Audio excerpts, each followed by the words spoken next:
Gators. Welcome back for Chapter 6 of Sam Wu is Not Afraid of Ghosts. And this chapter is called Duck, Duck, Turnip Cake.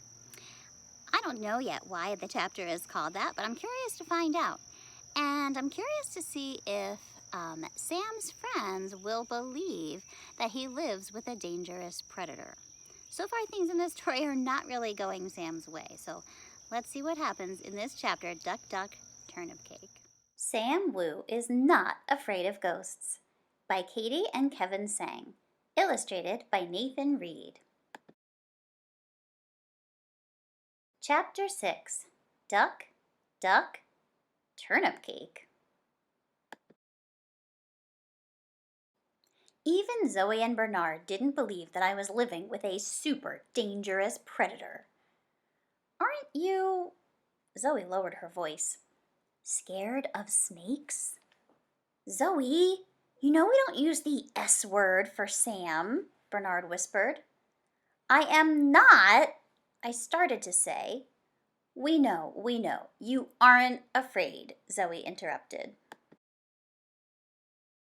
Not, I grumbled. Well, can we come over and see it? Yeah, Sam, can we come over? We've never been to your house. There was a reason for that. Multiple reasons. Number 1, Butterbutt, a total liability. Number 2, Lucy. She'd ask way too many questions. Number 3, Nana. Her English isn't very good, and I didn't want to embarrass her. I didn't want to be embarrassed either. Number 4, we don't have any normal snacks at my house. My mom does her grocery shopping at the Asian supermarket. Number 5, Fang might eat everyone. They were right. How would anyone ever know about my super dangerous sidekick Fang and how brave I was if nobody ever saw him? Okay, I said. I'll ask my mom if you can come over tomorrow. I wanted to impress my friends, so I asked my dad to make my 2 favorite dishes, roast duck and turnip cake. A turnip cake isn't a cake like a birthday cake. It is a delicious square of fried turnips. In Cantonese, it's called lo bak gao. Usually he only makes these for special occasions, but I told him this was a special occasion. It was the first time I was having my friends over, and I was going to introduce them to space blasters. And it was the first time they were going to meet Fang. Go down in history as a momentous occasion. When Zoe and Bernard walked through my door, Bernard scrunched up his nose. What's wrong? I asked. The last time I'd seen Bernard make that face was when he accidentally ate moldy cheese. What is that? He asked. His voice sounded all stuffed up like he was holding his breath. What's what? I replied.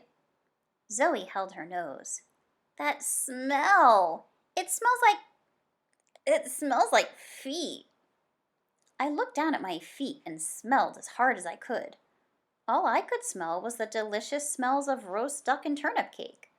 I guess the turnip cake smell was kind of strong. Maybe you should put your shoes back on, Bernard said. I can't, I said. And, you have to take your shoes off too. That's the rule at my house. Maybe that's why everything smells like feet, said Zoe. Right at that moment, my dad walked out of the kitchen. Hi, kids. Hope you're excited for dinner. I made Sam's favorite. Just to be clear, my feet did not smell. He held out the roast duck by the neck. Do you want to help me chop it? Bernard turned a little green. No, thank you, Mr. Wu, he said. Zoe's eyes looked like they were about to pop out of her head. This was not going well. I had to distract my friends, and I had to do it fast. Next time, I said to my dad, I want to show Zoe and Bernard my room. I turned to them. Come on, let's go meet Fang. Unless you're too scared. Bernard eyed the duck warily. There is no way it is going to be scarier than that. Ugh, Gators, things did not go well in that chapter. So now Sam is a little embarrassed and that the things that he eats in his house are a little bit different than what his friends eat. and he's not so sure how to handle that. So I'm curious to find out what he does, and maybe we'll find out in Chapter 7, called Even Spaceman Jack Would Be Impressed. Impressed is good. Maybe something good will finally happen for poor Sam. Let's see when I meet you again for Chapter 7. See you later, Gators.